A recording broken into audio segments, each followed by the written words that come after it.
What we found here is just this huge field of horsetails. And what they look like is just like a field of bamboo, but it's not bamboo. You can find big fields of it along lake shores all over the upper Midwest. And I'm going to explain to you a little bit about why we would care about this plant. Historically, people used to cut these, tie them in little bundles, and then use them to scrub pots, or just grab a handful and scrub a pot with it. So we're going to give that a try today and see if it works. When you're going to harvest some horsetail, I actually don't recommend that you cut it with your knife, because the whole point of this plant is that it is good for scrubbing because it's embedded with abrasive silicates.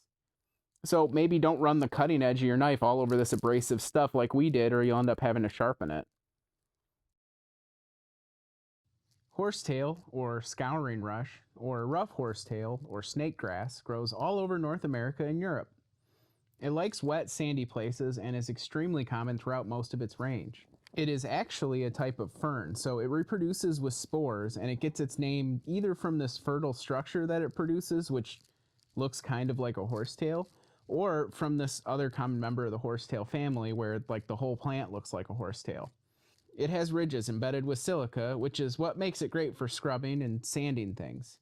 Indigenous peoples of the northwestern plateau in modern-day Idaho, Montana, and British Columbia also made a tea from it, which they used as a diuretic and to treat venereal disease. Today, it is still used to shape woodwind instruments like saxophones and clarinets. It is still used in traditional Japanese woodworking, where it is typically boiled, dried, and used as a fine polish.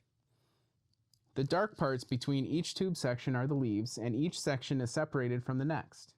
Sometimes, rainwater will collect inside the sections. A lot of survival guides include this as a tip to find water, but horsetail occurs only in very wet areas. Yes, you can drink the rainwater, but if you found some, chances are there's plenty of water around to boil up. A more useful tip is, if you see a bunch of horsetail and there's no water around you, you probably have located a spring or seep which you can dig down into and find water there. Get a little water in there. See how she performs.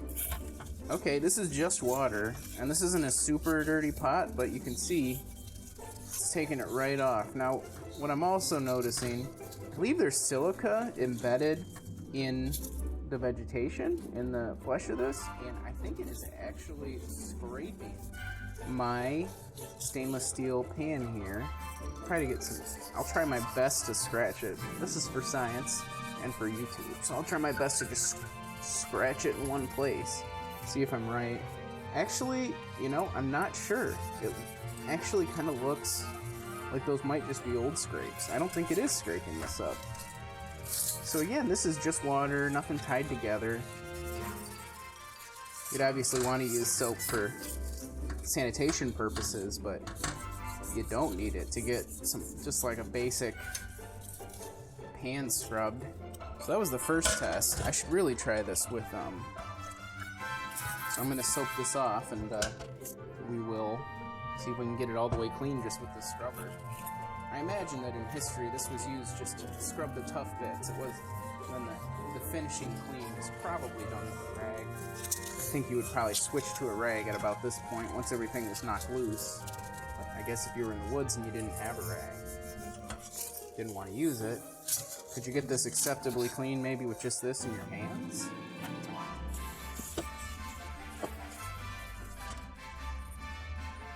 Just a couple more bits left here.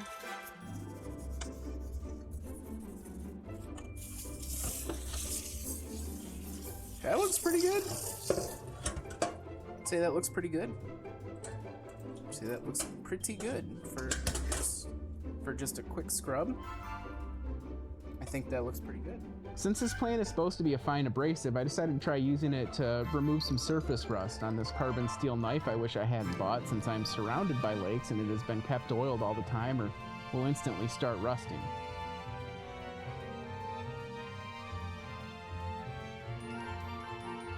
It actually worked great. The rust came off pretty quickly, leaving just the black patina underneath behind it, and it didn't scratch the metal up all that much.